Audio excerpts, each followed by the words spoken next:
4 సువార్తల్లో రాయబడిన ఒకటే అద్భుతము, 5 రొట్టెలు 2 చిన్న చేపలు. యేసుక్రీస్తు ప్రభు శిష్యులను పిలిచి, మీ దగ్గర ఏముంది, వారికి ఆహారం పెట్టండి అన్నప్పుడు, వచ్చినవాడు యేసై చేతికి 5 రొట్టెలు 2 చేపలు ఇచ్చినప్పుడు ఆశీర్వదించి యేసై శిష్యులకి ఇచ్చినప్పుడు 5,000 మంది పురుషులకి ఆహారం పెట్టారు.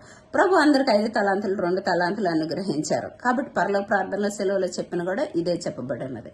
మొదటిది క్షమాపణ. మా రుణస్థను క్షమించిన ప్రకారము మా ప్రార్థన క్షమించి ప్రభు అంటున్నారు. రెండోది పరదైసు. యేసు రక్తంతో కడగబడితేనే మన పాపాలు క్షమించబడి పరదైసుకి వెళ్తాము.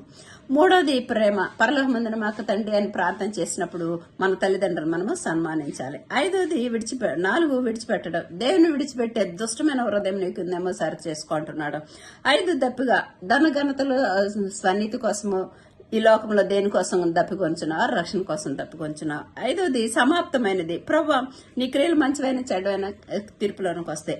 యేసయ్య చేతికి ఆత్మను అప్పగిస్తే పరలోకం పాతాళ